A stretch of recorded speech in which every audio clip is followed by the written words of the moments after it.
ஸ்தானத்துல அவருக்கு எவ்வளோ நாமங்கள் உண்டுயா, எவ்வளோ நாமங்களினால் அவர் உச்சரிக்கும்படியா அப்பா என்ற ஸ்தானத்தை நம்மளுக்கு கொடுத்திருக்கிறாரு.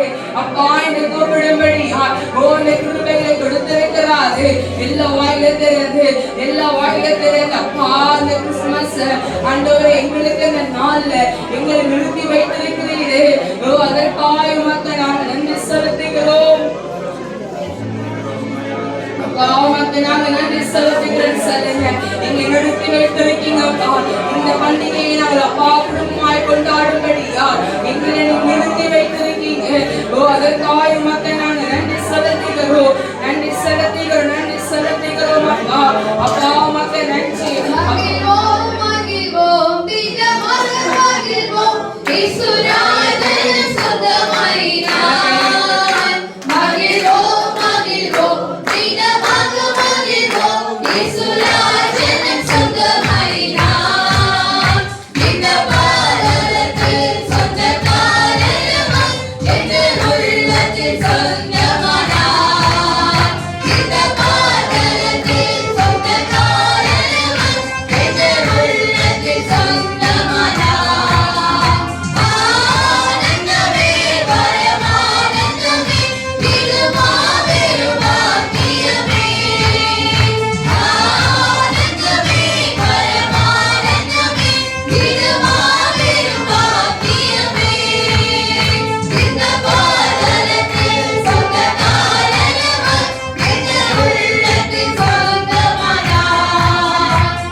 விட்டாரே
தாவியான மத்தியிலே கடந்து வந்திருக்கிறார்.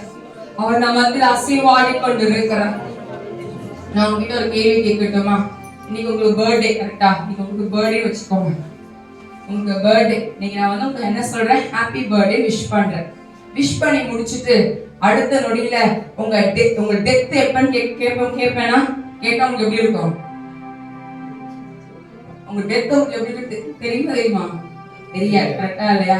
ஆனா ஏசப்பா பிறக்கும் போதே சாவையும் அறிந்தவராய் அவர் பிறந்தாராம். கரெக்டா இல்லையா? கரெக்டா இல்லையா? ஏசப்பாக்கு பிறந்த நாள் தான் இன்னைக்கு. ஆனா இன்னைக்குதான் அவர் பிறந்தாரு நம்மளுக்கு தெரியாது. ஒரு குத்து மரபா வச்சிருக்காங்க. அதான் ஒரு பாட்டு நம்ம இதுல பாடணும்ல, பெண்கள் இதுல பாடும்போது குளிரில் என்ன பண்ணாரு, மார்கழியில அவர் என்ன பண்ணாரு, அவர் பிறந்தாரு, குளிர்ல இதானாரு அப்படின்னு சொல்லி ஒரு இதெல்லாம் இது பண்ணி என்ன பண்ணாங்க, அந்த பாட்டுகள் எழுதப்பட்டிருக்கு. ஆனா இன்னைக்கு யோசித்து பாருங்க, ஒரு பிறந்த நாள் ஒரு விஷ் பண்றோம், ஆனா உங்க சாவை உங்க நாளை சொல்லுங்கன்னா நம்மளுக்கு என்ன தெரியாது, நம்மளுக்கு தெரியாது. ஆனா ஏசப்பா இந்த பூமியில வரும்போதே அவர் என்ன பண்றாராம், எதை அறிந்தவராக இருந்திருக்கிறாரு, நான் சாக போறேன்னு தெரிஞ்சு என்ன பண்ணாரு, இந்த பூமிக்கு அவர் கடந்து வந்தார். ஆமென் சொல்லுவோம்.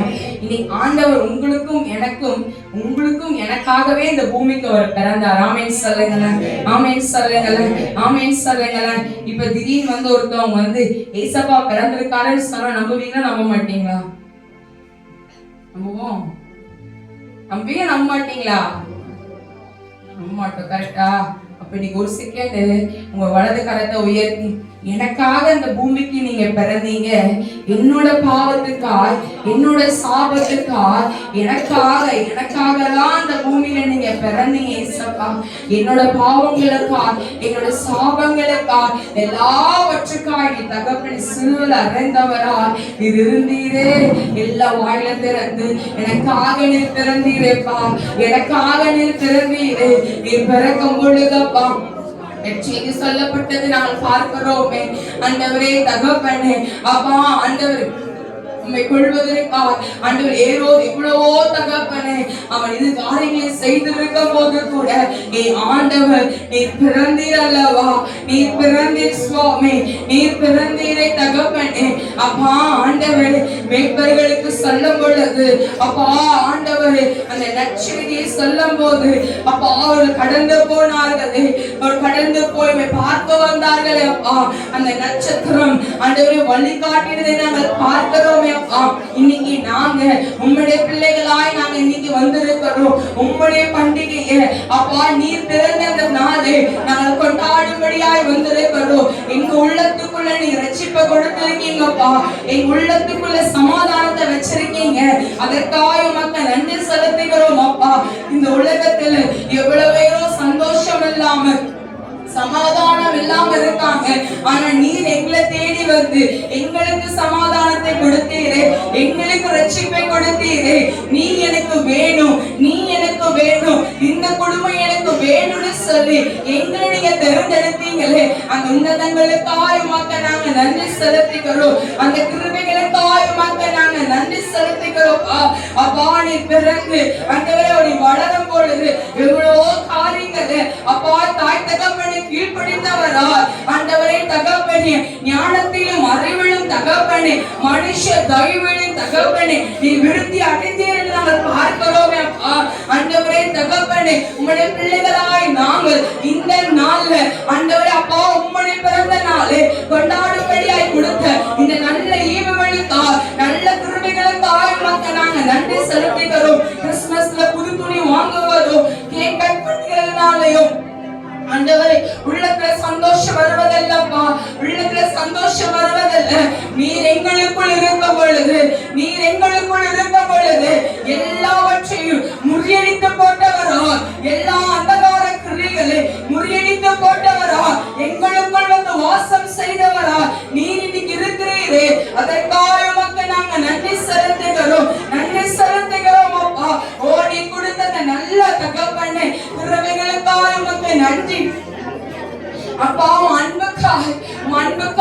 அன்புக்காய் நன்றி செலுத்துகிறோம். நீர் எங்கள் மேல வைத்த அந்த அன்பு அளவில்லாத அன்பு சுவாமி, நீர் எங்கள் மேல வைத்திருக்கிற அன்பு மனுஷன் அன்பை காட்ட முடியாது டாடி. ஆனா நீங்க எனக்கு காட்டியிருக்கீங்க, எங்களுக்கு நீங்க காட்டியிருக்கீங்க. இயேசு ராஜா தேவாலயத்துக்குள்ள வந்த ஒவ்வொரு பிள்ளைகளுக்குள்ளேயும் நீங்க காட்டியிருக்கீங்க அப்பா. அந்த கிருபைக்காய் உமக்கு நாங்க நன்றி செலுத்துகிறோம்.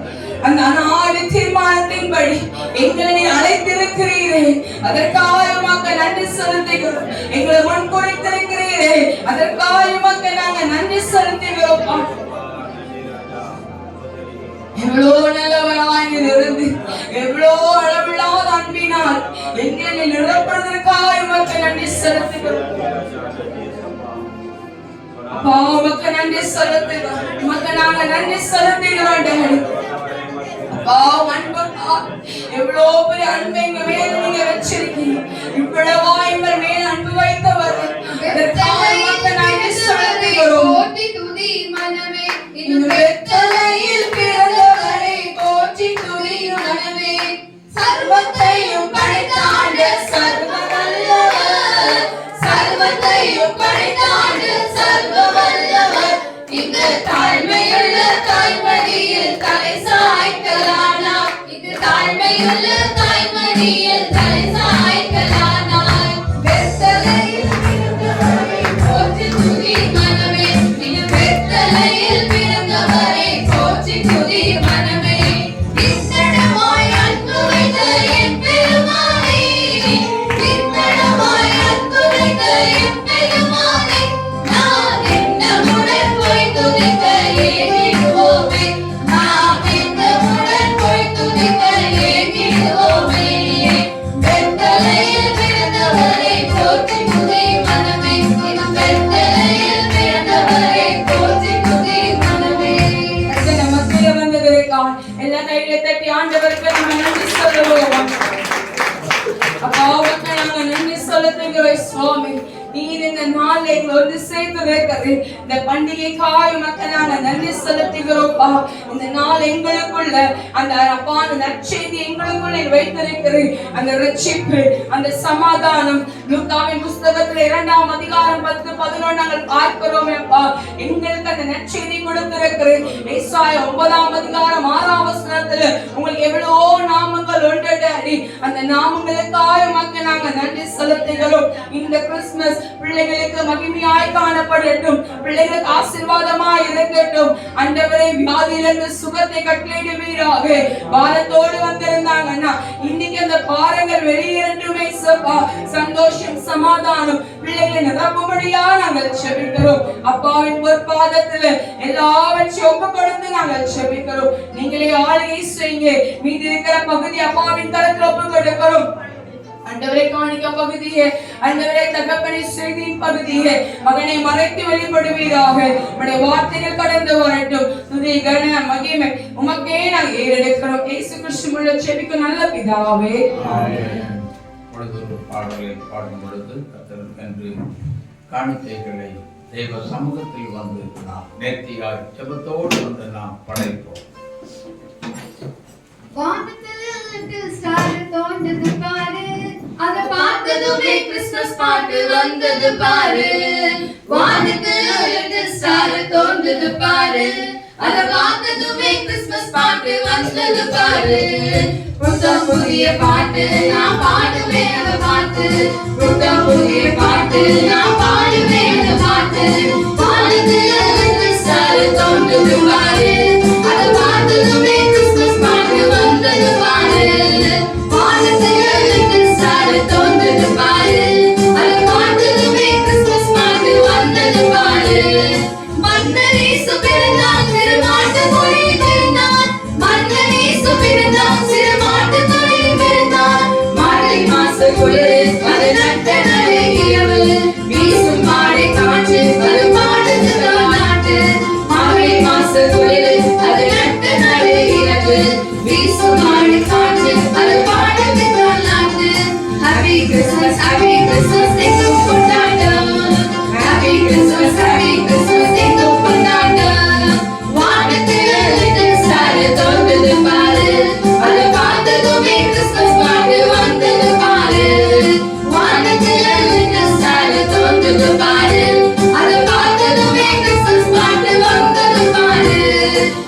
வானதூதன் போற்ற நம்மை ஆளும் தேவன் பிறந்தார். வானதூதன் போற்ற நம்மை ஆளும் தேவன் பிறந்தார். என்றும் நம்மோடு இருக்க இம்மானுவேல் பிறந்தார். அன்னை கோலம் எடுத்து ஒரு வித்தை பாலன் பிறந்தார். என்றும் நம்மோடு இருக்க இம்மானுவேல் பிறந்தார். அன்னை கோலம் எடுத்து ஒரு வித்தை பாலன் பிறந்தார். ஹாப்பி ஹாப்பி ஹாப்பி கிறிஸ்மஸ் எங்கும் சந்தோஷம். ஹாப்பி ஹாப்பி ஹாப்பி கிறிஸ்மஸ் எங்கும் சந்தோஷம். வானத்தில் லிட்டில் ஸ்டார் தோன்றது பாரு. அதை பார்த்ததுமே கிறிஸ்மஸ் பாட்டு வந்தது பாரு. வானத்தில் லிட்டில் ஸ்டார் தோன்றது பாரு. அதை பார்த்ததுமே கிறிஸ்மஸ் பாட்டு வந்தது பாரு. புத்தம் புதிய பாட்டு நான் பாடுவேன் அந்த பாட்டு. புத்தம் புதிய பாட்டு நான் பாடுவேன் அந்த பாட்டு. புத்தம் புதிய பாட்டு நான் பாடுவேன் அந்த பாட்டு. புத்தம் புதிய பாட்டு நான் பாடுவேன் அந்த பாட்டு. அல்லேலூயா அல்லேலூயா. எல்லாரும் உட்காருங்க.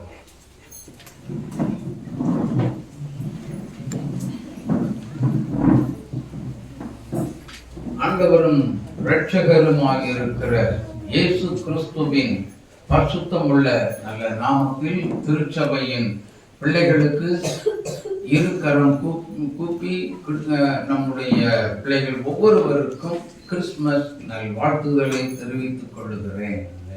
ஆமென். அல்லேலூயா. இந்த நாட்களிலே தேவனாகிய கர்த்தர் தாமே நம்ம எல்லாரையும் அளவுக்கு அதிகமாய் ஆசீர்வதிப்பாராக. Amen amen. Okay, God bless you. ஸ்தோத்திரம்.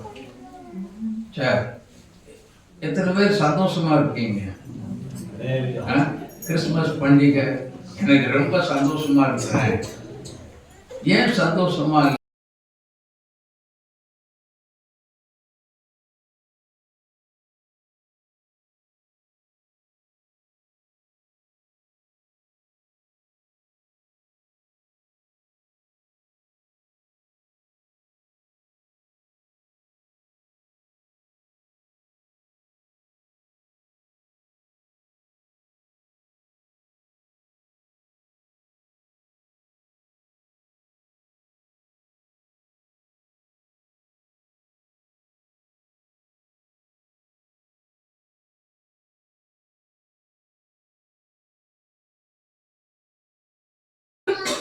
ரொம்ப இன்னும் அதை விட இன்னும் ஸ்பெஷலாக சொல்ல போகிறோம்னா நிறைய காரியங்களை நாம் செய்கிறோம்.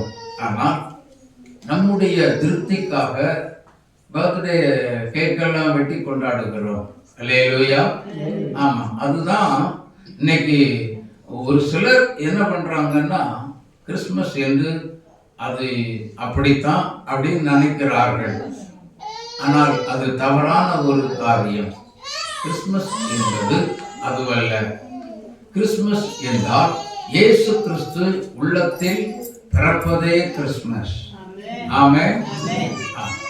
இயேசு கிறிஸ்து பாவம் உள்ள ஒரு இருதயத்தில் பாவம் இல்லாத அந்த பாவமர கழுவி சுத்தப்படுத்தி உள்ளத்தில் வந்து தங்குகிறாரே, அதுதான் உண்மையான கிறிஸ்துமஸ். அல்லேலூயா. தேவஜனம் நன்றாக கவனிக்க வேண்டும். சாதாரணமாக கிறிஸ்துமஸை நாம் ஏதோ கொண்டாடிவிட்டு அதை இதையும் சாப்பிட்டுட்டு நாளை கழித்து விட்டு போகிறது, அது வந்து உண்மையான கிறிஸ்துமஸே கிடையாது. ஆமென். ஆனால் இயேசு பிறந்த தினம் எங்கேயாவது வேதத்துல சொல்லப்பட்டிருக்குதா? இல்லை. ஆனா என் பிறப்பை நீங்க கொண்டாடுங்கன்னு சொல்லி சொல்லப்பட்டிருக்கிறதா? அதுவும் இல்லை. அப்போ ஒன்னே ஒண்ணு மட்டும் நினைவு கூற சொல்லி சொன்னார். அது என்ன? அவருடைய சிலுவை பாடுகளை இயேசு கிறிஸ்து நினைவு கூறுங்கள் என்று சொல்லி நமக்கு சொல்லி போயிருந்தார். ஆமென். அதுதான் உண்மை. அல்லேலூயா. அதற்காகத்தானே இயேசு இந்த உலகத்துக்கு வந்தார். வேற என்ன காரியத்திற்காக வந்தார்? எதற்குமே அவர் வரவில்லை. அவர் வந்ததின் ஒரே சில நோக்கங்கள் உண்டு.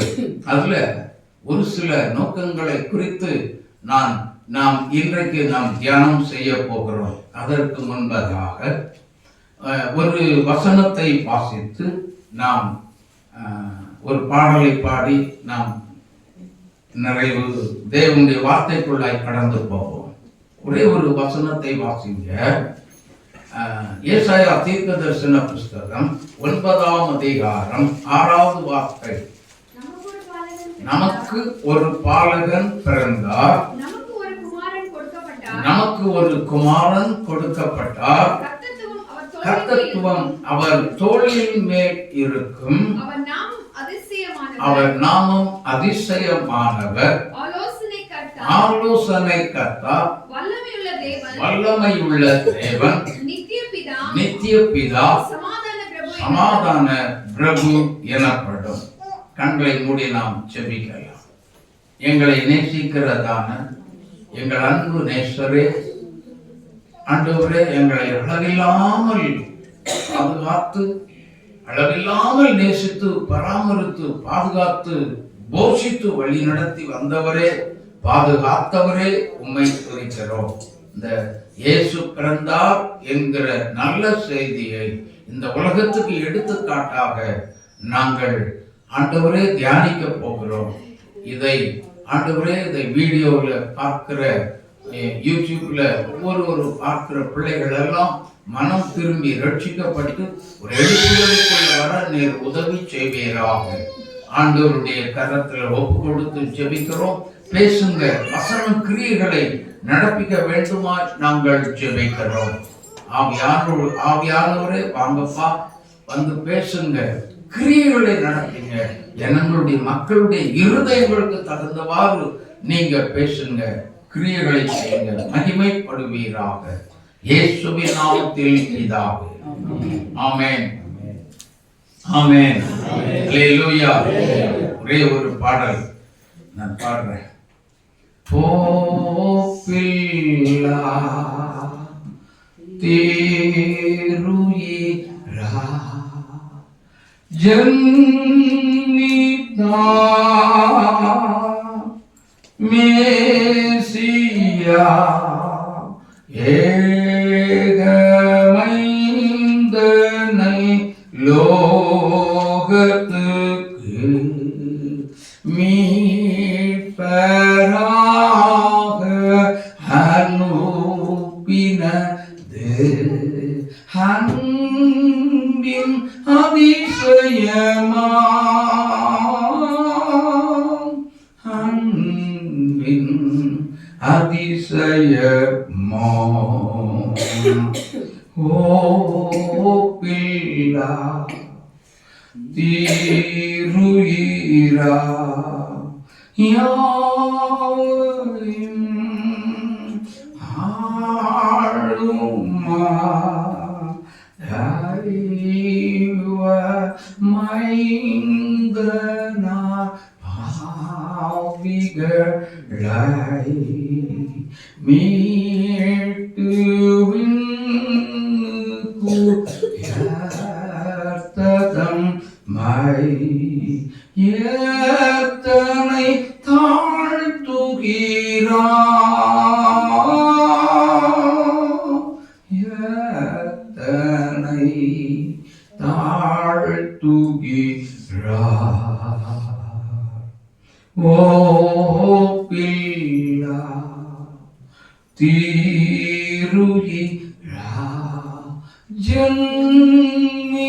ஜன்னிதார் மேசியா தேவதூதரின் சேனைகளாய் நாம் சேர்ந்து பராபரனை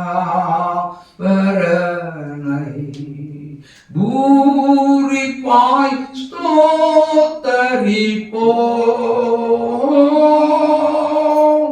பூரிப்பாய் ஸ்தோத்தரிப்போம்.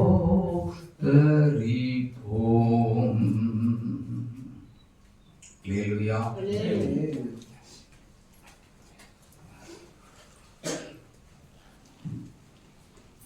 நம்முடைய ஆண்டவர் இயேசு கிறிஸ்து இந்த உலகத்தின் வந்ததின் நோக்கம் 3 விதமான காரியங்களை, பலவிதமான காரியங்கள் உண்டு, ஆனால் 3 விதமான காரியங்களைத்தான் நாம் சுருக்கமாக நாம் தியானம் செய்ய போகிறோம். தேவனுடைய பிள்ளைகள், இயேசு கிறிஸ்து இந்த உலகத்தில் எதற்காக வந்தார்?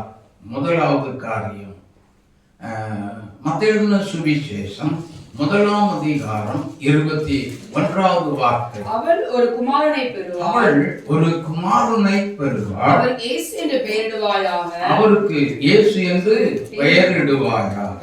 ஏனெனில் அவர் தமது ஜனங்களின் பாவங்களை நீக்கி அவர்களை ரட்சிப்பார் என்றார். அதே அதிகாரம் 23வது வசனத்தை வாசிக்க கேட்போம். அவன் இதோ ஒரு கன்னிகை கர்ப்பவதியாகி ஒரு குமாரனை பெறுவாள். அவருக்கு இம்மானுவேல் என்று பெயரிடுவாயாக என்று சொன்னான். இம்மானுவேல் என்பது தேவன் நம்மோடு இருக்கிறார். அல்லேலூயா, அல்லேலூயா. நல்லா கவனிங்க. ஆபத்தை மன்னிக்க வந்த தெய்வம், அவருடைய நோக்கமே என்னன்னா, பிதாவுடைய ஒரு திட்டம். ஆதியிலே பிதாவாகிய தேவன் ஒரு இயேசு கிறிஸ்துவை, தன்னுடைய சொந்த குமாரனை குறித்து ஒரு திட்டம் வகுத்தார். திட்டம் போட்டுதான் இந்த உலகத்தில் அவர் இந்த எபிரேயர் 10:5 வாசித்து பார்க்கும் பொழுது அங்கே வேதம் சொல்லுகிறது, அவர் இந்த உலகத்தில் பிரவேசிக்கும் பொழுது பலியையும் காணிக்கையும் விரும்பாமல் ஒரு சரீரம், நல்லா புரிஞ்சுக்கோங்க, ஒரு சரீரத்தை எனக்கு ஆயத்தம் பண்ணினேன். எதற்கு இந்த சரீரம்? அவருக்கு வேதம் சொல்லுகிறது, இதோ உலகத்தின் பாவங்களை சுமந்து தீர்க்கிற தேவ ஆட்டுக்குட்டி. அப்படின்னா இந்த உலகத்திற்கு வந்ததின் நோக்கமே மனிதர்கள் அத்தனை பேருடைய, எத்தனை மக்கள் மனம் திரும்பினாலும் அத்தனை பேருடைய பாவங்களையும் மன்னிக்கும்படியாக, பாவத்துக்கு ஒரு பரிகார பலியாகத்தான் இயேசு இந்த உலகத்துக்கு வந்தார். ஆமென், ஆமென். வந்ததின் நோக்கம் ஒரு மதத்தை ஸ்தாபிக்க. கிறிஸ்தவம் என்பது ஒரு மதம் அல்ல. அந்த மதத்தை ஸ்தாபிக்க இயேசு இந்த உலகத்துக்கு வரவே இல்லை. தனக்கென்று ஒரு கூட்டத்தை சேர்ப்பதற்கும் இயேசு இந்த உலகத்துக்கு வந்ததே கிடையாது. மனு மக்கள் ஆதியிலே நோவாவின் காலத்தில் மனிதனுடைய பாவம் பெருகி போயிற்று என்று சொல்லி மனிதனை உண்டாக்கினதற்காக மனஸ்தாபப்பட்டு என்ன செய்தார்? ஜலத்தினால் அழித்தார் என்று நாம் வேதத்திலே வாசிக்கிறோம். ஆம், மறுபடியும் ஜனங்களுடைய பாவங்களை மீட்பதற்காகவே பரிகார பலிகள் செலுத்தப்பட்டு கொண்டே இருந்தன. ஆனாலும் நிரந்தரமான பரிகாரம், பிதாவாகிய தேவன் ஒரு திட்டத்தை போட்டதுனாலே அவர் கடைசியில சொல்றார் பாருங்க, சிலுவையில் இயேசு கிறிஸ்து ஒரு வசனத்தை சொல்றார், ஒரு வார்த்தை சொல்லுகிறார், முடிந்தது. என்ன முடிந்தது? பிதாவாகிய தேவனாகிய கர்த்தர் என்னை குறித்த இந்த உலகத்தில் நாம் என்னென்ன செய்ய வேண்டும் என்று திட்டம் தீட்டி இருந்தாரோ, என்னென்ன பிளான் போட்டாரோ, அத்தனை திட்டங்களும் செய்து இந்த உலகத்தில் என் மூலம் நிறைவேறி முடிந்தது என்று சொன்னார். அதுதான் முடிந்தது. ஆமென். இந்த உலகத்துல என்னுடைய ஊழியம் முடிந்தது என்று சொல்லி கர்த்தர் சொல்லவே இல்லை. அது முடியாத ஒன்று. ஆமென். ஊழியத்தை அழிக்க யாராலும் முடியவே முடியுமா? முடியவே முடியாது. கர்த்தருடைய ஊழியம்.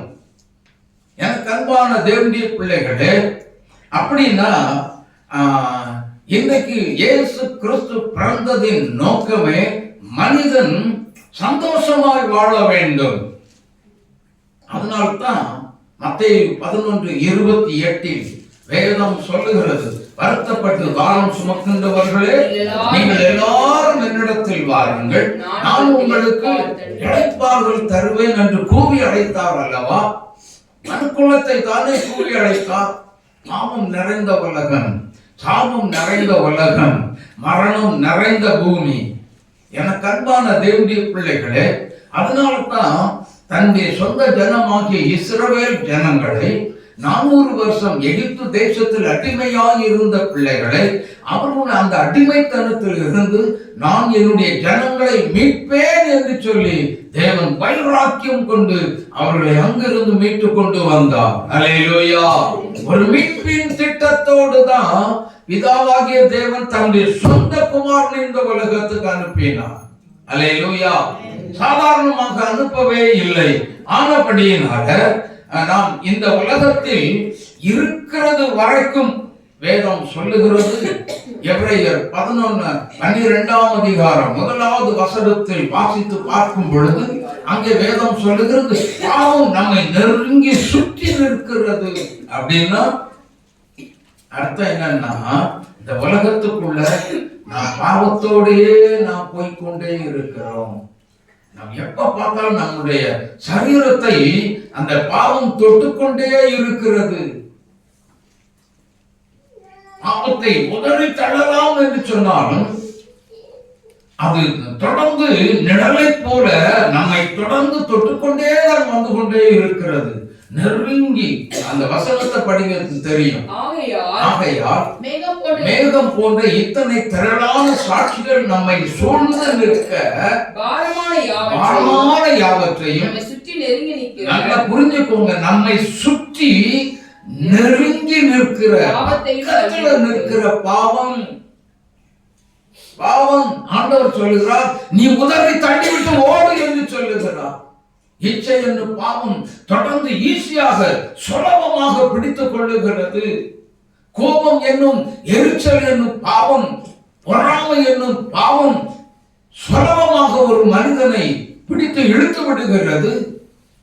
அதனால்தான் பவுல் சொல்லுகிறார், நிர்பந்தமான மனுஷன் தான். யார் என்னை இந்த பாவ சரீரத்திலிருந்து என்னை விடுதலை செய்ய முடியும் கூடும்? அவ்வளவு தூரத்துக்கு கொடூரமான ஒரு பாவம். இந்த கொடூரத்தனத்துல மக்கள் வாழக்கூடாது, அழியக்கூடாது. அது ஒரு மீட்கும் பொருளாகத்தான் இயேசு இந்த உலகத்துக்கு மனிதர்களாகிய நம்ம எல்லாருக்கும் நல்ல வாழ்வு கொடுக்கத்தான் இயேசு இந்த உலகத்துக்கு வந்தார். அல்லேலூயா. நல்ல தெய்வம் நல்ல வாழ்வு கொடுக்க வந்தார். மனுஷங்க நல்ல, நான் படைச்ச ஜனம் எப்படி இருக்கணும்? நல்லா இருக்கணும். கொடூரமான பாவத்துல போய் விழுந்து கிடக்க கூடாது அப்படிங்கிற ஒரு பரந்த நோக்கத்தோடு மனிதர்கள் மேல அன்பு வைத்து அவர்களை நேசித்து என்ன செய்தார்? அவர்களுக்காக தன்னையே தியாக பலியாக சிலுவையிலே தன்னை ஒப்பு கொடுத்து மீட்கும் பொருளாக ஒரு பாவத்துக்கு ஒரு பரிகார பலியாக செலுத்திதான் இந்த உலகத்தில் இயேசு யார் என்பதை காண்பித்தார். ஆமென், ஆமென். இந்த உலகம் இயேசுவை வெறுத்தாலும் ஒதுக்கி தள்ளினார். அவர் அதை மனிதனை வெறுக்கவே இல்லை, ஒதுக்கவே இல்லை.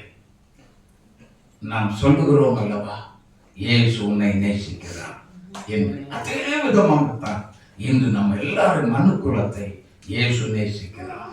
அல்லேலூயா, அல்லேலூயா.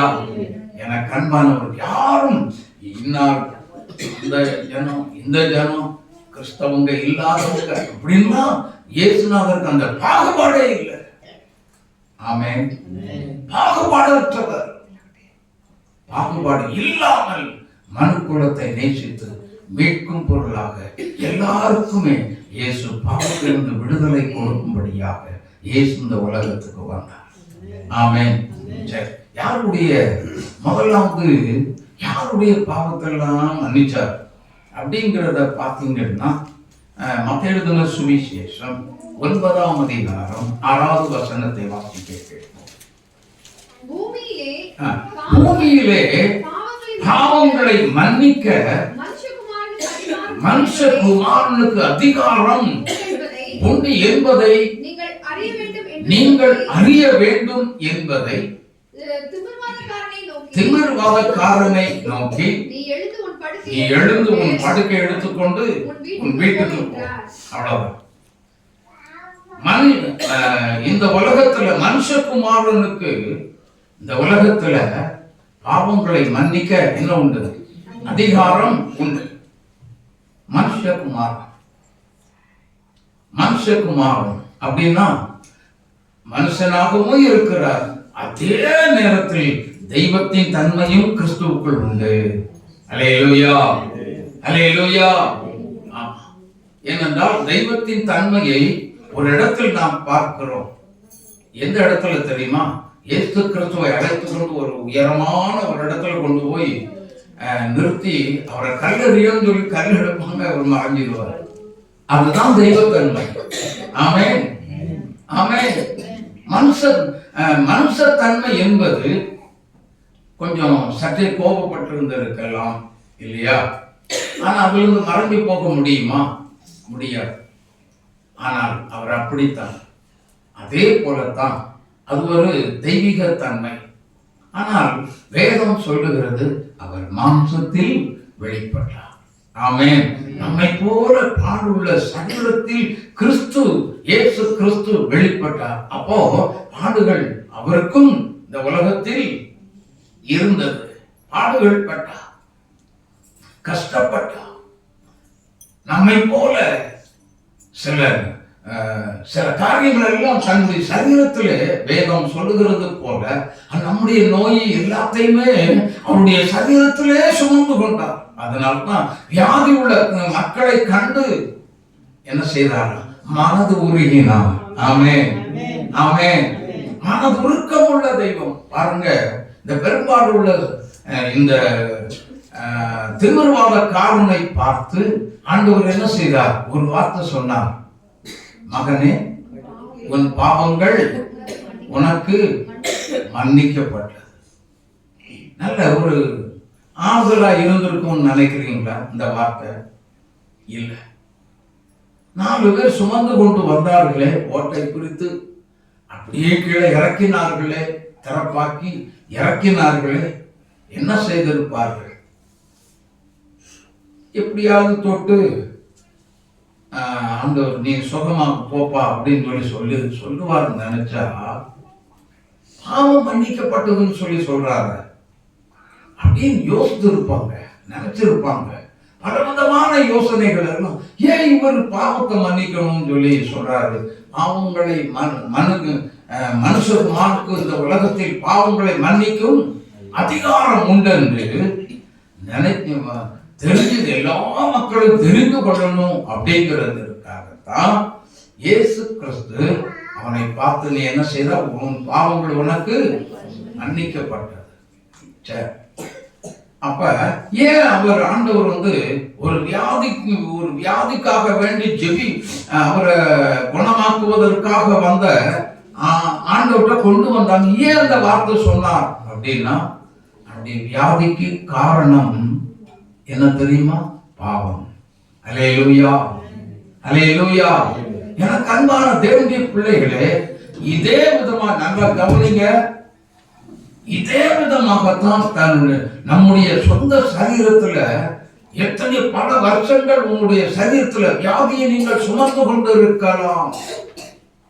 இன்றைக்கு ஆவியானவர் அப்படிப்பட்ட பிள்ளைகளை பார்த்து கேட்கிறார். பல வருஷம் நீங்க சுமந்து இருக்கலாம், எத்தனையோ நீங்க ட்ரீட்மெண்ட் எடுத்திருக்கலாம், ஆனால் கொஞ்சம் கூட குறையாதபடிக்கு அது அப்படியே பெருகி கொண்டு போனால், வளர்ந்து கொண்டு போனால், ஒரு காரியத்தை புரிந்து கொள்ளுங்க. இன்றைக்கு இந்த கிறிஸ்துமஸ் பண்டிகையில உங்களுக்கு உங்களுடைய இருதயத்துக்கு ஒரு நல்ல செய்தி வருகிறது என்று சொன்னார். அதுதான் கர்த்தராய் இருக்கிற இயேசு கிறிஸ்து இன்றைக்கு உங்களுடைய பாவத்திலிருந்து விடுதலை கொடுத்து உங்களுடைய வியாதியையும் குணமாக்க வந்திருக்கிறார். ஆமென். முற்றிலும் குணமாக்க வந்திருக்கிறார். முழு விடுதலை. ஆனா ஆண்டவரே, 2 நாட்களாய் பல ஆண்டுகளாக இருக்கிறார்.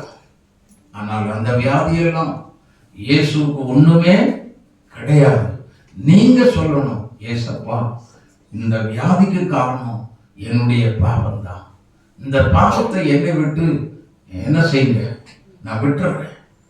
உடைய ரத்தத்தினால் என்னை கழுவி பரிசுத்தப்படுத்தும் என்று தேவனிடத்தில் நாம் சொல்லும் பொழுது நம்முடைய அருள்நாதர் மனது உருகி நம்மை தொடுவார். நம்முடைய பாவம் நமக்கு மன்னிக்கப்படும், வியாதியும் அதோடு நின்று போய்விடும். ஹல்லேலூயா, ஹல்லேலூயா. ஒரே நொடியில மறை. நான் வியாதியோடு இருக்கிறேன், நான் பலவீனத்தோடு இருக்கிறேன் அப்படின்னு சொல்லவே வேண்டாம். அதுக்கு காரணம் என்னன்னா நம்முடைய பாவம். அந்த திமிர்வாத காரணனுடைய சரீரத்தில் வியாதி வந்ததற்கு காரணம் ஒரே ஒரு காரணம் உண்டு, அது பாவம். இந்த நிமிஷத்தில் பாவத்தை போக்க வந்த இயேசு கிறிஸ்துவை நோக்கி, ஆண்டவரே நான் பாவம் செய்துட்டேன், இந்த வியாதி என்னுடைய சரீரத்தில் பாவத்தினால வந்த ஒரு வியாதி என்று சொல்வீர்களே, ஆனால் இன்றைக்கு மனதுருகி உங்களை தொட, உங்களை குணமாக்க, உங்களுடைய வியாதி உங்களுடைய பாவத்தை மன்னித்து உங்களை குணமாக்கி பூரணமான சுகத்தை கொடுத்த இயேசு இன்று இந்த கூடாரத்துக்குள்ளே வந்திருக்கிறார். உங்களை தேடி வந்திருக்கிறார். கர்த்தர் தொடுவா. உள்ளத்தை கொடுக்க ஆயத்தமா? பாவத்தை மன்னிக்க இயேசு ஆயத்தம். உள்ளத்தை கொடுக்க, உள்ளத்தை திறந்து கொடுக்க இயேசு, நாம் ஆயத்தமாக இருந்தால் இயேசு நம்மை அதை மன்னிக்க ஆயத்தமாக இருக்கிறார். ஆமென், ஆமென். எனக்கு அன்பான தேவனுடைய பிள்ளைகளே, வேதம் அடுத்தபடியாக இன்னொரு காரியத்துக்குள்ளே நாம் வருவோம். மத்தேயு எழுதின சுவிசேஷம் 1ஆம் அதிகாரம் 23வது வசனம். அவன் இதோ ஒரு கன்னிகை கர்ப்பவதியாகி ஒரு குமாரனை பெறுவாள், அவருக்கு இம்மானுவேல் என்று பெயரிடுவாயாக. இம்மானுவேல் என்றால் தேவன் நம்மோடு இருக்கிறார் என்று அர்த்தமா. நம்மோடு என்று சொல்லும் பொழுது இதிலையும் பாகுபாடுகளை காணவில்லை. ஆமென். ஆமா, நான் ஒரு கிறிஸ்தவங்க மத்தியில தான் நான் இருப்பேன், கூட இருப்பேன் அப்படின்னு சொல்லலையே. இல்லை, என்ன தேடுற ஜனங்களுக்கு மட்டும்தான் நான் இப்படி இருப்பேன் அப்படின்னு சொல்லவே இல்லையே. அப்படித்தானே? ஆனா இயேசு கிறிஸ்து எல்லாரையும் நேசிக்கிற அப்படின்னா உங்களோட தான் நான் இருக்கிறேன், அல்லேலூயா, உங்களோடு கூட இருக்கிறேன் அப்படின்னு சொன்ன தெய்வம் என்ன பண்ணார் தெரியுமா? வாசிங்க, சங்கீதம் 132 13 14 வசனங்களை வாசிக்க கேட்போம். சங்கீதம் 132 13 14 வசனங்கள். கர்த்தர் சீயோனை தெரிந்து கொண்டு அது தமக்கு வாசஸ்தலமா இருக்கும்படி விரும்பினார். இது என்றென்றைக்கும் நான் தங்கும் இடம், இதை நான் விரும்பினபடியினால் இங்கே வாசம் பண்ணுவேன். அப்ப பாருங்க, ஆண்டவர் விரும்பிதான் வரார் சீயோனுக்கு. ஆமென். வேதம் சொல்லுகிறது, வெளிப்படுத்தல் 21ஆம் அதிகாரம் 3வது வசனத்தை வாசித்து பாருங்கள். மேலும் பரலோகத்தில் இருந்து உண்டான ஒரு பெரும் சத்தத்தை கேட்டேன். அது இதோ மனுஷனிடத்திலே தேவனுடைய வாசஸ்தலம் இருக்கிறது, அவர்களிடத்திலே அவர் வாசமாய் இருப்பார், அவர்களும் அவருடைய ஜனங்களாய் இருப்பார்களாம். தேவன் தாமே அவர்களோட கூட இருந்து அவர்களுடைய தேவனாய் இருப்பார். அல்லேலூயா. கிறிஸ்துவுக்குள் பிரியமான தேவனுடைய பிள்ளைகளை நன்றாக கவனிச்சு பாருங்க. சீயோன் என்பது தேவன் விரும்பின ஒரு ஸ்தலம். அப்போ இன்னைக்கு சீயோனாக நம்முடைய கர்த்தர் தங்குகிற இடமா இருந்தால் அது சீயோனாகத்தான் நாம இருக்கிறோம். அல்லேலூயா. அல்லேலூயா. சீயோன் என்று சொன்னால் தேவன் தங்குமிடம் என்று பொருள். அப்போ நாம தான் சீயோன், நாம தான் கர்த்தருடைய மனவாட்டி. அல்லேலூயா. தேவனுடைய பிள்ளைகளே, அப்போ எது நாள் வரைக்கும் தங்கி இருப்பாராம்? எத்தனை நாள் தங்கி இருப்பாருன்னு சொல்லி கேட்டீங்கன்னா, வேதம் சொல்லுகிறது. மத்தேயு எழுதின சுவிசேஷம் 28ஆம் அதிகாரம் 20வது வசனத்தை வாசித்து பாருங்கள். நான் உங்களுக்கு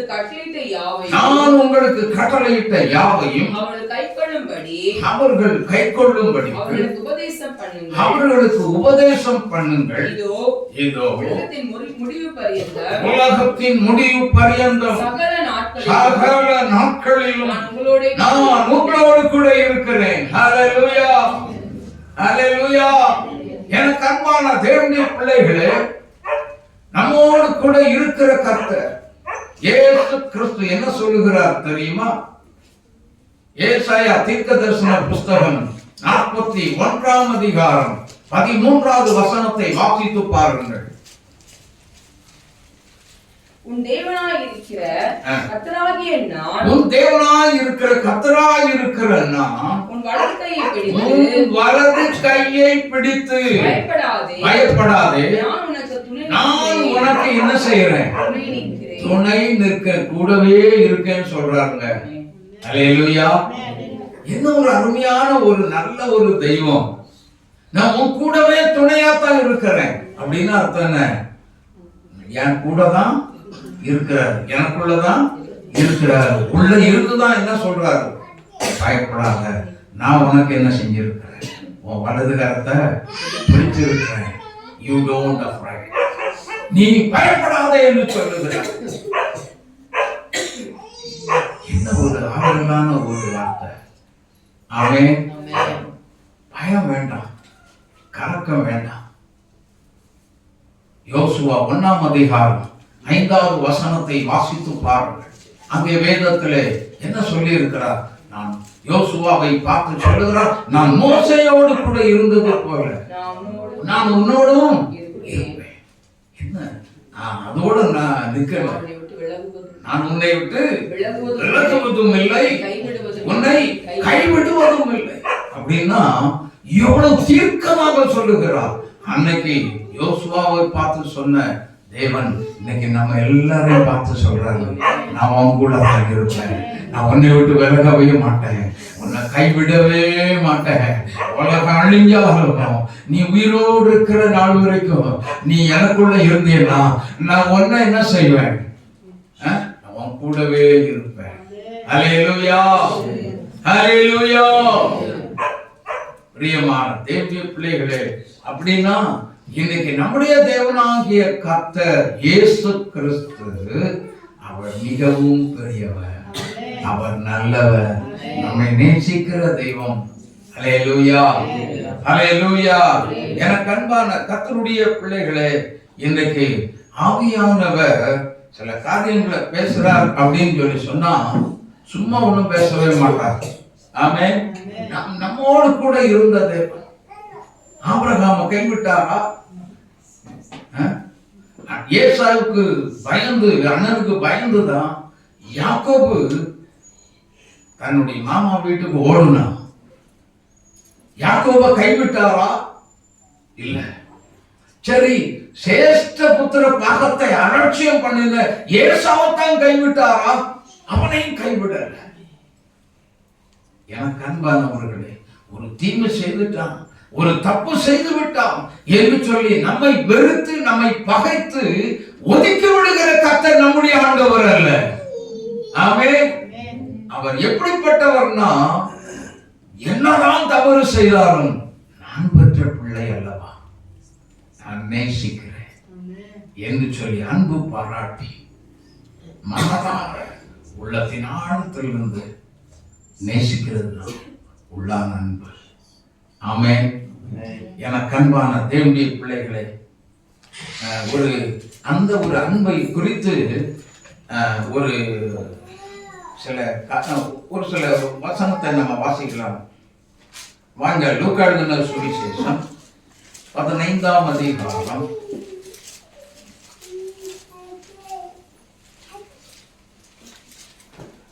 வாசிங்க 12வது 11வது வசனத்திலிருந்து. பின்னும் அவர் சொன்னது, ஒரு மனுஷனுக்கு 2 குமாரர் குமாரர்கள் இருந்தார்கள். அவர்களில் இளையவன் தகப்பனை நோக்கி, தகப்பனே, ஆஸ்தியில் வரும் பங்கை எனக்கு என்ன செய்யணுமா? தர வேண்டும். நீங்க கொடுத்தா ஆகணும். இப்போ உங்க பிள்ளைகள், உலகத்துல எத்தனையோ பிள்ளைகளை பார்க்கிறோம் இல்லையா? தகப்பன்ட்ட போய், அப்பா எனக்கு பிரிச்சு கொடுத்துருங்க, நான் என்ன பண்றேன், எங்கேயாவது போய் சம்பாதிச்சு நான் பிழைச்சிக்கிறேன் அப்படின்னு கேட்குறாங்க. நான் சமீபத்தில் ஒரு நியூஸை பார்த்தேன் டிவியில்.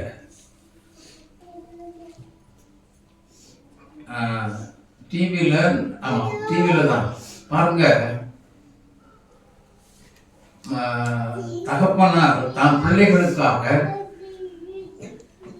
இந்த இன்சூரன்ஸ் போடுவாங்கல்ல, அந்த இன்சூரன்ஸ் பல கோடியை போட்டிருக்கிறார். 2 பசங்க, 2 பிள்ளைகளுக்காக அவர் போட்டு பல கோடி சம்பாதித்து பல கோடியை வச்சிருக்கிறார்.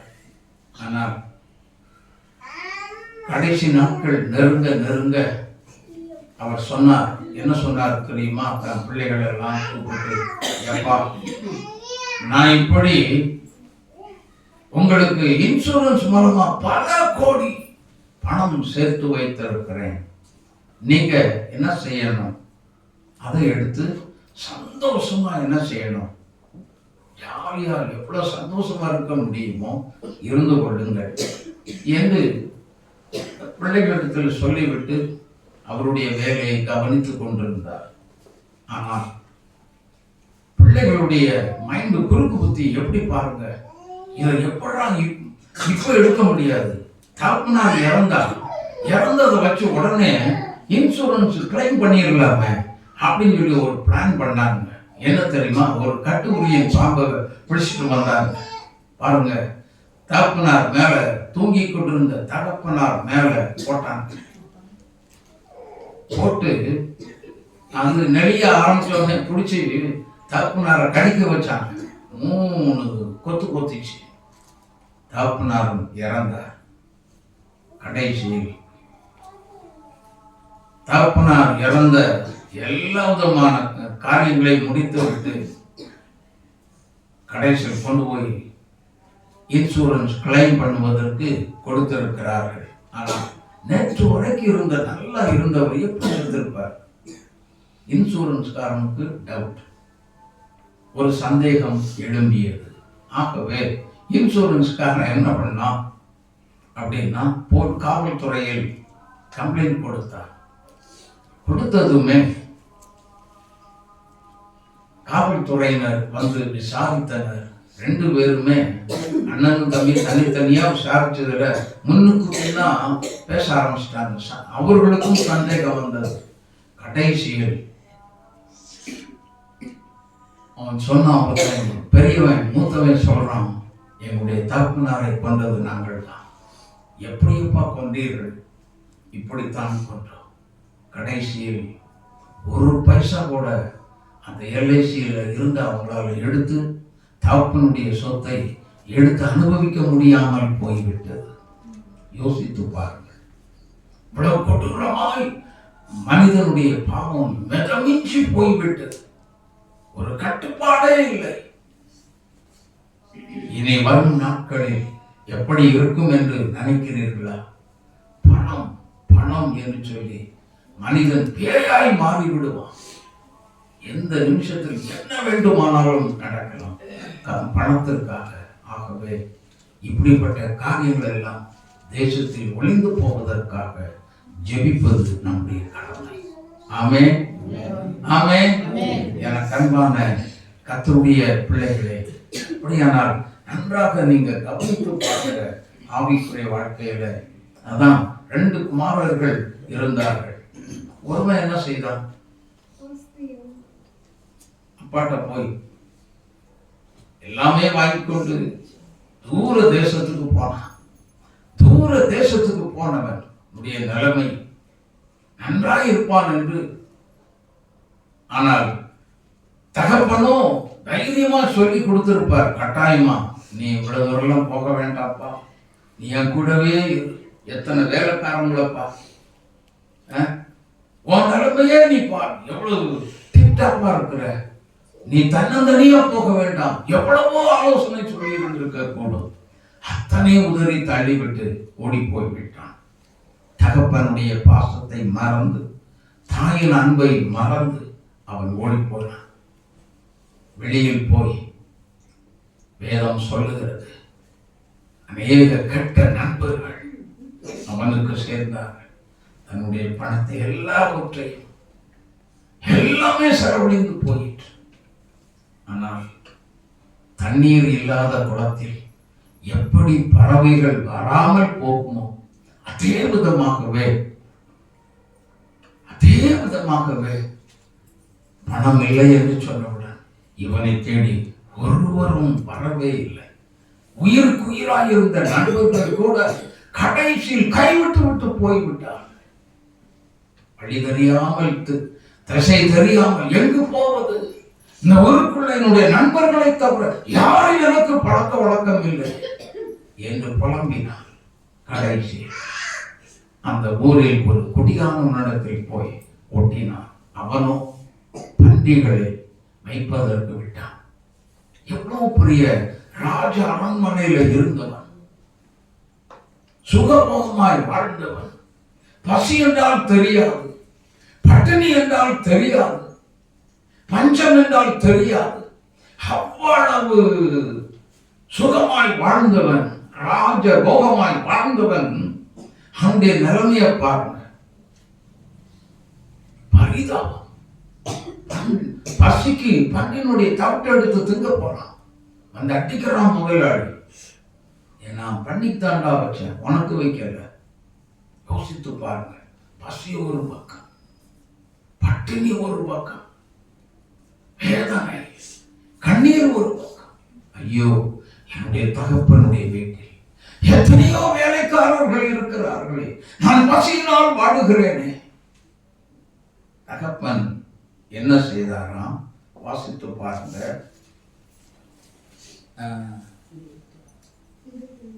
21வது வசனத்திலிருந்து 20வது வசனத்திலிருந்து வாசிங்க. எழுந்து புறப்பட்டு தன் தகப்பனிடத்தில் வந்தான். அவன் தூரத்தில் வரும்பொழுது பாருங்க, நல்லா புரிஞ்சுக்கோங்க. அவன் தூரத்தில் வரும்பொழுது அப்படின்னா போன மகனை தகப்பன் தினமும் தேடிக்கொண்டே இருந்திருக்கிறார். அல்லேலூயா, அல்லேலூயா. அப்படின்னா அர்த்தம் என்ன தெரியுமா? இயேசு கிறிஸ்துவை ஏற்றுக்கொண்டு இங்கு இருந்து கர்த்தரை விட்டு வெளியில் போகிறவர்களை அனுதினமும் கர்த்தர் தேடிக்கொண்டே இருக்கிறார். எப்பொழுது மனம் திரும்புவான், எப்பொழுது என் பக்கம் திரும்பி வருவான், காத்து கொண்டிருக்கிறார். அல்லேலூயா. எப்படி என்ன ஒரு வார்த்தையை சொல்லி காத்து கொண்டிருக்கிறார். வருத்தப்பட்டு பாரம் சுமக்கிறவர்களே, நீங்கள் எல்லாரும் என்னிடத்தில் வாருங்கள், நான் உங்களுக்கு இளைப்பாறுதல் தருவேன், என்கிட்ட வா அப்படின்னு கூப்பிடுறாரு. நான் உனக்கு ஒரு நல்ல வாழ்க்கை தரேன், நிம்மதியான ஒரு வாழ்க்கை, சமாதானம் நிறைந்த ஒரு வாழ்க்கை, சந்தோஷம் நிறைந்த ஒரு வாழ்க்கை உனக்கு நான் தருகிறேன். வியாதியோடு உள்ள ஒரு வாழ்க்கை அல்ல, கடனோடு உள்ள ஒரு வாழ்க்கை அல்ல, நல்ல நிம்மதியான ஒரு சந்தோஷமான ஒரு வாழ்க்கை நான் உனக்கு தரேன் சொல்லி இயேசு மனுக்குலத்தை பார்த்து கூவி அழைக்கிறார். ஆமென், ஆமென். வர ஆயத்தமா? வந்தால் கர்த்தர் இளைய குமாரனை எப்படி நேசித்து தகப்பன் தான் வீட்டுக்குள்ளே எடுத்துக்கொண்டானோ மறுபடியும் உங்களை கட்டிப்பிடித்து அனைத்து முத்தமிட்டு தன்னுடைய ராஜ்யத்தின் புத்திரனாய் பரலோகத்தின் புத்திரனாய் மாற்ற இயேசு காத்து கொண்டு நின்று கொண்டிருக்கிறார். ஹல்லேலூயா, ஹல்லேலூயா. தகப்பன் அப்படித்தான் ஓடினான். ஐயோ, பையமா இருக்க ஓடினான்.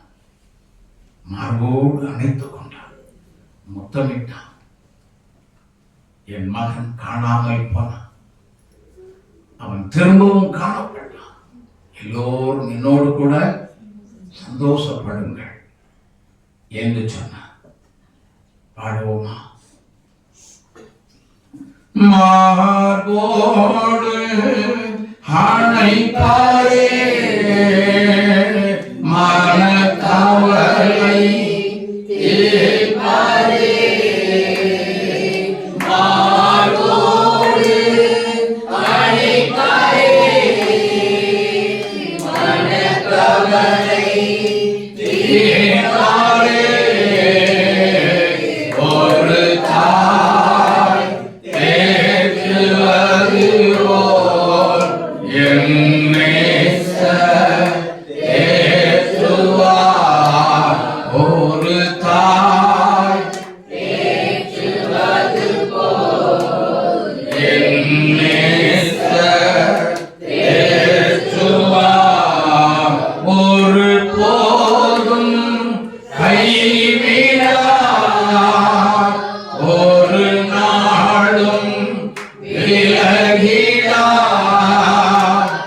ஒரு போதும் கைவிடார், ஒரு நாளும் விலகிடார். ஒரு தாய் தேற்றுவது போல் என் நேசர் தேற்றுவார். ஹல்லேலூயா, ஹல்லேலூயா, ஹல்லேலூயா,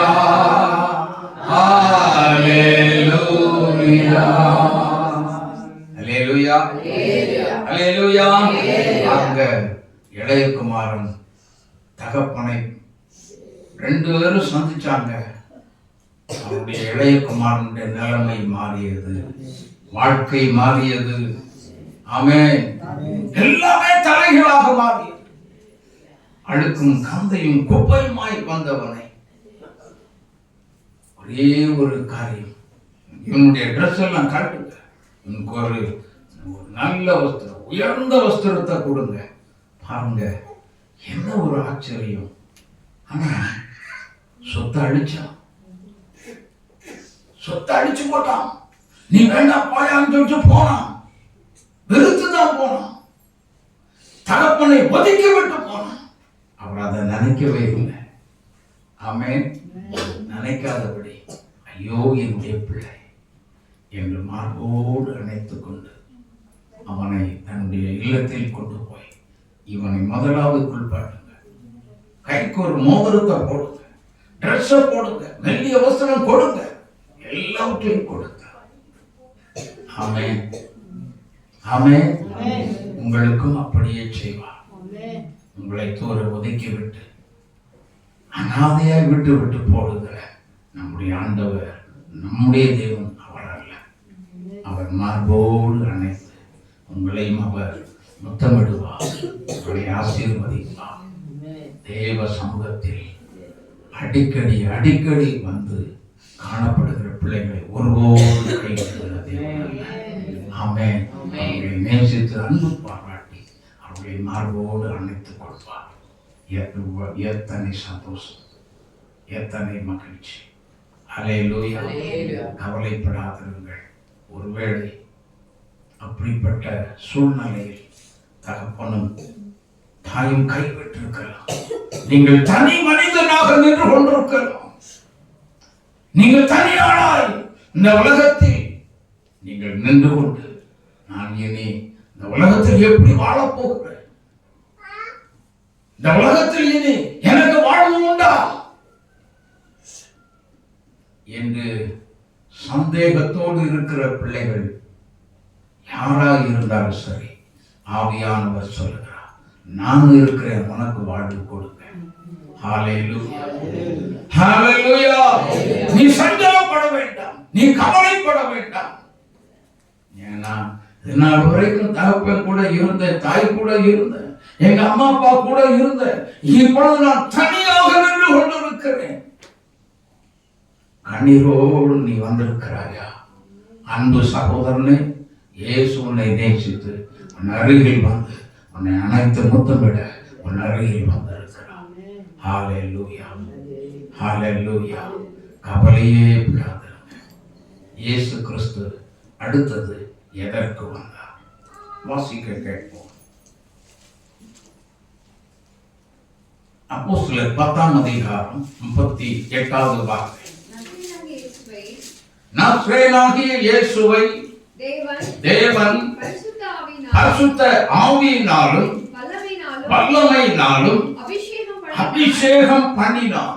தேவன் அவருடனே கூட இருந்தபடியினாலே அவர் நன்மை செய்கிறவராயும் பிசாசின் வல்லமை அகப்பட்ட யாரையும் குணமாக்குகிறவராகவும் சுற்றி தெரிந்தார். தேவன் வல்லமையினால் அபிஷேகம் பண்ணினார். எப்படிப்பட்ட அபிஷேகம்? ஏங்க, அவரே தெய்வம் ஆச்சு, எதுக்குங்க அவருக்கு ஒரு அபிஷேகம்? எதற்கு அபிஷேகம்? ஒரு கேள்வி. எதற்கு? அவரே தெய்வம் ஆச்சு. நான் ஒன்று சொல்லட்டுமா?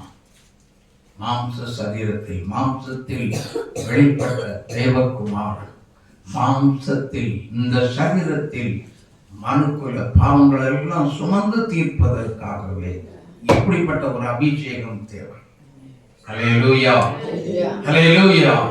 அந்த அபிஷேகம் இல்லாவிட்டால் நம்மை போல ஐயோ என்னால் தாங்க முடியவில்லையே என்று புலம்பி விடுவோம். அதற்குத்தான் இந்த அபிஷேகம். ஆமென். எனக்கு அன்பானவர்களே, அவர் எப்படிப்பட்ட அபிஷேகத்தால் நிரப்பினாரா? வாசிக்க கேட்போம். யோவான் எழுதின சுவிசேஷம் 3ஆம் அதிகாரம் 34வது வசனத்தை வாசித்து பாருங்கள். தேவனால் அனுப்பப்பட்டவர் தேவனுடைய வார்த்தைகளை பேசுகிறார். தேவன் அவருக்கு தமது ஆவியை அளவில்லாமல் கொடுத்தார். அளவில்லாமல் ஊற்றினார். அளவில்லாமல் கொடுத்தார். அளவே இல்லை. ஆமென். தேவன் அவரை அபிஷேகம் பண்ணின விதத்துக்கு அளவே இல்லை, இல்லவே இல்லை, எல்லையே இல்லை. அதே விதமாகத்தான் வேதம் சொல்லுகிறது போல 2 கொரிந்தியர் 3:17 வாசித்து பாருங்கள். கர்த்தரே ஆவியானவர், கர்த்தருடைய ஆவி எங்கேயோ என்னென்ன பிரச்சனைகள் எல்லாம் சிக்கி தவிச்சு மீற முடியாதபடி நாம வெளியில வர முடியாத சிக்கி தவிச்சு கொண்டிருக்கிறோமோ அந்த பிள்ளைகளுக்கெல்லாம் இப்படிப்பட்ட ஒரு அபிஷேகத்தை கொடுத்து மீட்டு எடுப்பதற்காகவே தேவனாகிய கர்த்தர் இந்த உலகத்துக்கு வந்திருக்கிறார். ஹல்லேலூயா. கரந்தட்டி இயேசுவை மகிமைப்படுத்துவோம். ஆமென். ஹல்லேலூயா. அப்போ நமக்கும் அப்படிப்பட்ட ஒரு அபிஷேகம் தேவை. ஒரு பிரச்சனையில் இருந்து விடுதலை அடையணும் அப்படின்னு சொல்லி சொன்னா நமக்கும் இப்படிப்பட்ட பிரச்சனையிலிருந்து நமக்கு விடுதலை அடைவதற்கு இந்த அபிஷேகம் தேவை. அல்லேலூயா, அல்லேலூயா. எனக்கு அன்பான தேவனுடைய பிள்ளைகளே, அப்படியானால் இன்னும் பல காரியங்கள் உண்டு. இன்னும் சமாதானத்தை கொண்டு வந்தா பல காரியங்கள் எல்லாம் அந்த சந்தோஷம் எப்படி வருகிறது, எல்லா காரியங்களும் பேசலாம் தான் இனி நேரம் ஆயிடும். ஆனப்படினால வியாழக்கிழமை நம்ம வருகிற ஞாயிற்றுக்கிழமை கேட்கலாம் நினைக்கிறேன். கர்த்தர் தாமே நம்மை ஆசீர்வதிப்பார். ஆமென். இயேசு கிறிஸ்து பிறந்த நாளின் நல்ல செய்தி என்னன்னா, முதலாவது நம்முடைய பாவத்தை மன்னிக்கும்படி வந்தார். இரண்டாவது சொல்லுங்க, நம்மோடு கூட இருக்கும்படி வந்தார். அல்லேலூயா, அல்லேலூயா. அந்த இளைய குமாரனை கடைசி வரைக்கும் கைவிடல. அவன் திரும்பி வருகிறது வரைக்கும் அவனோடு கூட இருந்தார். ஆமென். நீங்க என்னதான் தூரமா போனாலும் சரி, இயேசு உங்களோடு தான் இருப்பார். உங்களை விட்டு விலகி போகவே மாட்டார். என்னை விசாரிக்க ஒருத்தர் இல்லையே அப்படின்னு நினைச்சு புலம்பாதீங்க. இயேசு உங்க மேல அக்கறை உள்ள தேவனாய் இருக்கிறார். உங்களை விசாரிக்கிற தேவனாய் இருக்கிறார். ஆமென். மனதில் சஞ்சலப்பட வேண்டாம், கவலையே படாதீங்க. வியாதியோடு படுத்திருக்கிறேனே, 38 வருஷமாக ஒருவன் பெதஸ்தா குளத்தின் அருகில் படுத்து கிடந்தார். அவனை நேரடியா டைரக்டா எத்தனையோ மக்கள் இருந்திருப்பார். நேரடியாய் போய் நீ சொஸ்தமாக வேண்டும் என்று விரும்புகிறாயா என்று கேட்டாரே. அந்த நல்ல தெய்வம் தான் இன்னைக்கு உங்களோட பேசிக் கொண்டிருக்கிறார். ஹல்லேலூயா. உங்களை தேடி வந்திருக்கிறார், உங்களை விசாரிக்கும்படி வந்திருக்கிறார். கவலையே படாதீங்க. அவர் மேல் பாரத்தை வைக்க கர்த்தர் உங்களை ஆசீர்வதிப்பார், மகிமைப்படுவாராக. ஆமென், ஆமென். கர்த்தர் மேல் பாரத்தை வைத்து கலங்கி தவிக்காதே. கைதட்டி பாடுவோம், எல்லாரும் பாடுவோம்.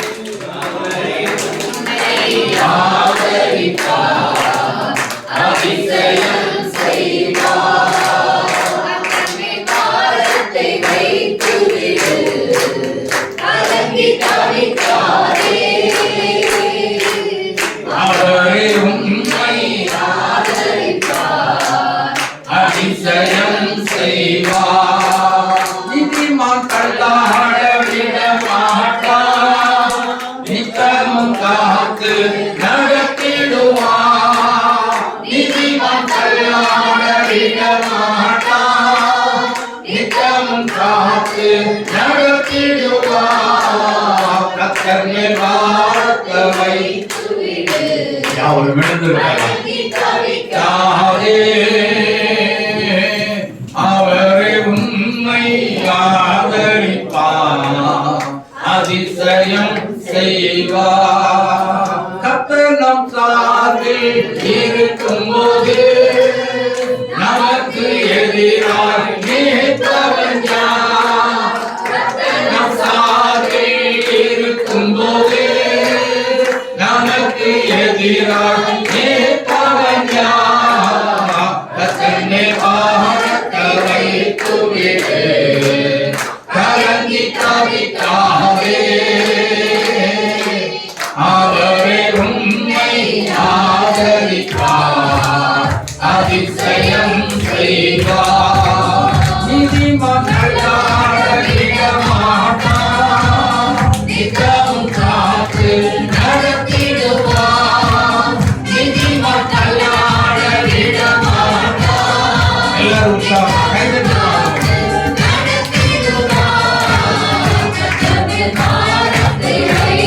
அன்பு சகோதரரே, சகோதரியே, இந்த போராட்டத்தை உங்களை தேடி வந்திருக்கிறோம்.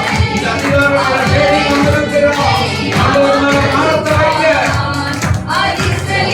வியாதியா, பலவீனமா, கலகமா, பிரச்சனையா, கர்த்தர் மேல பாரத்தை வை.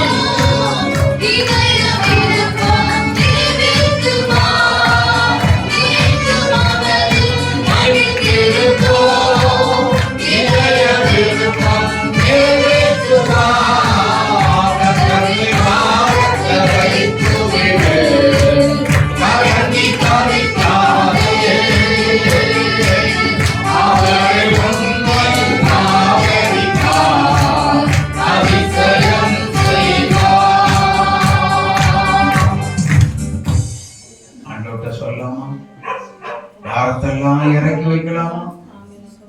எல்லா வாயத்திறந்து சொல்லுங்க, ஏசப்பா என் காரியமெல்லாம் தயவு செய், எனக்கு கொஞ்சம் இறங்குங்கன்னு கேளுங்க. ஆண்டவர்கிட்ட கேளுங்க. அந்த தேவனாகிய கர்த்தரிடத்துல கேட்கிறீங்களா? கேளுங்க, கேளுங்க, கேளுங்க. தயவு செய்து கேளுங்க. ஹல்லேலூயா, ஹல்லேலூயா, ஹல்லேலூயா. ஆண்டவர்கிட்ட பேசுங்க. நான் இந்த நாள் வரைக்கும் ஆண்டவரே உம்மை விட்டு தூரம் போயிருந்தான், தூரம் போயிட்டேன்.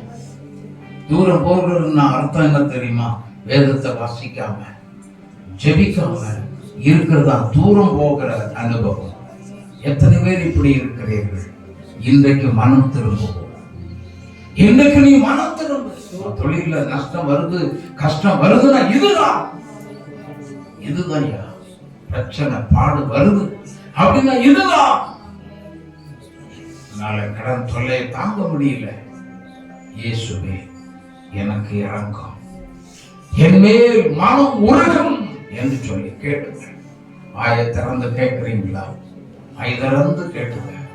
எனக்கு இதெல்லாம் நீங்க ரெடி பண்ணி கொடுங்க.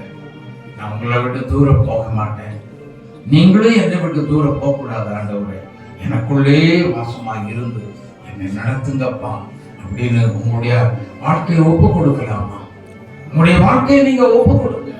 உங்களுடைய வாழ்க்கையை நீங்க ஒப்பு கொடுங்க. உங்க வார்த்தையை இந்த வீடியோ மூலமாய் கேட்டுக்கொண்டிருக்கிற யாராக இருந்தால் உங்களுடைய வாழ்க்கையில பயங்கரங்கள் வந்திருக்கலாம், ஆனால் உன்னை விடுவிக்க கடன் தொல்லை வந்திருக்கலாம், தீர்க்க முடியாத நோய் வந்திருக்கலாம், நலகினம் வந்திருக்கலாம், குடும்பத்தில் பிரச்சனைகள் வந்திருக்கலாம், உன்னை விடுதலை செய்ய இயேசு உன்னை தேடி வந்திருக்கிறார். ஹalleluya. இயேசுவுக்கு உன்னுடைய வாழ்க்கையை நீ ஒப்பு கொடுப்பாயா? பாவத்தை மன்னிக்க என் இயேசு ஆயத்தமாய் வந்து நின்று கொண்டிருக்கிறார். உன் பக்கத்தில் வந்து நின்றிருக்கிறார். சகோதரி, அன்பு மகளே, அன்பு சகோதரனே, உன் அருகில் வந்திருக்கிறார். அன்பு வாலிப தம்பி, உன் அருகில் வந்திருக்கிறார். மகனே, உன்னை தேடி வந்திருக்கிறார். ஹalleluya. இயேசுவே, இயேசுவே, என்னை கைவிடாதே ஆண்டவரே, என்னை கைவிட்டுறாதங்கப்பா, நான் உங்களை ஒரு நாள் விட மாட்டேன்னு சொல்லி ஆண்டவர்கிட்ட சொன்னா ஒருபோதும் உங்களை கைவிடவே மாட்டான். ஆனால் எல்லாம் நடந்து முடியும். இயேசுவை நீ உதறி தள்ளாமல் இருந்தால் போதும், கிறிஸ்துவுக்குள் இருந்தாலே போதும். ஹalleluya, ஹalleluya. Thank you Lord. இயேசுவே மே துதிக்கிறோம். ஓ இயேசுப்பா, மக்கள் ராஜா, மக்கள் விலகினத்தை எதிர்பார்த்திருக்காத மகனே, விலகினம் எனக்குள்ள ரொம்ப கொடூரமாக இருக்குதுன்னு சொல்லாதீங்க. இயேசுவே என்னுடைய பாவத்தை மன்னிங்கன்னு சொல்லுங்க. ஆண்டவர் ஒரே நொடியில் மன்னித்து உங்களை குணமாக்கி விடுவார். அதுதான் நல்ல மருந்து. ஹalleluya. Thank you Jesus. இயேசப்பா, எனக்கு இறங்கி யார் யார் இந்த இடத்தில் ஆண்டவரை கண்ணீர் விட்டு கதறி அழுது தன்னுடைய பாவத்தை விட்டு விடுகிறேன் என்று சொல்லுகின்றார்களோ ஒவ்வொருவரையும் நீர் கண்ணோக்கி பார். இந்த வேளையில் சற்றே நீர் கண்ணோக்கி பார். ஒவ்வொருவரையும் விடுதலை செய்ய வாங்கப்பா. ஆண்டவரை விடுதலை செய்து நீர் விரும்பின ஸ்தலமாய் உலகத்தின் முடிவு பர்யந்தம் அவர்களுக்குள்ளே தங்கி இருக்கும்படி, கூடவே இருக்கும்படி இறங்கி வந்து உடைய உள்ளத்தில் வசிக்க வாங்கப்பா என்று கூப்பிடுகிறார். உம்முடைய பாவத்தை மன்னித்து நோய்களை குணமாக்கி ஆண்டவரே உடைய உள்ளத்தில் தங்குவதற்கு வாங்க. சகையினுடைய வீட்டுக்கு வந்து தங்கினீரே, அதே தெய்வமே ஒவ்வொருடைய இல்லத்தில் வந்து தங்கும் ஐயா, தங்கும் ஐயா.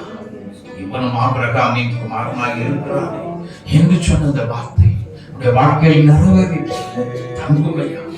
எங்களுடைய வீட்டில் தங்கும் ஐயா. நீங்க வந்து தங்கறா போதும், எங்களுடைய குடும்பமே செழிக்குமே, எங்களுடைய வாழ்க்கையே செழிக்குமே. ஏசப்பா, கடன் தொல்லை எல்லாம் எப்படி போகுதுன்னு தெரியாமலே ஓடி போய் விடுமே. தயவு செய்து எங்க வீட்டுக்குள்ள வாங்க.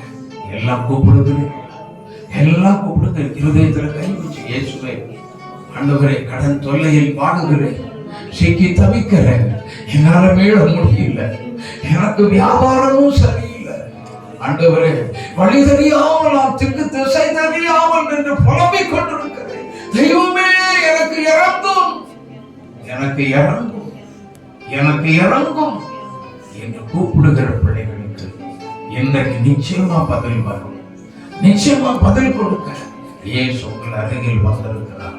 சிலருடைய முகத்தில் கண்ணீர் வருகிறது, வேதனை நிறைந்த உள்ளம், குடும்பத்தில் பிரச்சனை, கடன் தொல்லை தாங்க முடியல, சொந்தம் செய்து கொண்டிருக்கிற தொழிலும் சரியில்லை, அவ்வளவு வருமானம் அதிகமாக இல்லையே, வியாபாரமாவது நல்லா நடக்காதான்னு சொல்லி ஒரு சகோதரி ஜெபிக்கிறீங்க. நான் வீட்டில இருந்தே நினைச்சுதான் வந்தீங்க. கர்த்தர் உங்களை ஆசீர்வதிக்கிறத பார்க்கிறேன். தேவ கரம், ஆசீர்வதிக்கிற கரம் உங்கள் மேல் வந்து இறங்கி நிற்கிறது. மகளே, கர்த்தர் உங்களை கைவிடவே மாட்டார், கைவிடவே மாட்டார். கர்த்தர் உங்களை கைவிடவே மாட்டார். உங்களை ஆசீர்வதித்து மகிழ பண்ணுகிற கர்த்தர். சாட்சியாய் வந்து இதே இடத்தில் நிற்க வைப்பார் என்று கர்த்தர் சொல்லுகிறார். ஆசீர்வதியும் ஒவ்வொரு பிள்ளைகளையும் அப்படி ஆசீர்வதித்து நடத்துகிறார். வியாதியோடு அந்த மக்களை தொடுகிறார். சுகம் கொடுத்து ஆசீர்வதித்து அனுப்புகிறார். விடுதலை உண்டாகட்டும். விடுதலை இயேசுவின் நாமத்தில் உண்டாகட்டும். பலப்படும். உம்முடைய வருகை வரைக்கும் அவர்களை பரிசுத்தப்படுத்தி பலப்படுத்தி படி நடத்துங்க. ஆசீர்வதிங்க. மகிமைப்படுத்துகிறார். இயேசு ரட்சகர் நாமத்தில் ஜெபிக்கிறோம். எங்கள் நல்ல பிதாவே, நாத்மாவே என் முழுவதுமே பரிசுத்த நாமத்தை நாத்மாவே கர்த்தரை சகல உபகாரங்களையும் நம்முடைய கர்த்தராய் இருக்கிற இயேசு கிறிஸ்துவின் கிருபையும் பிதாவாகிய தேவனுடைய அன்பும் பரிசுத்த ஆவியாருடைய ஐக்கியம் சகல ஆசீர்வாதம் நம் அனைவரோடு கூட இப்போதைக்கும் இருப்பதாக. We wish you a Merry Christmas, Merry Christmas, Merry Christmas. எல்லாரும் பாடுங்க. Wish you a Merry Christmas and a Happy New Year, and a Happy New Year, and a Happy New Year. We wish you a Merry Christmas and a Happy New Year. எல்லாருக்கும் Christmas வாழ்த்துக்களை தெரிவித்துக் கொள்கிறேன். ஒருவருக்கொருவர்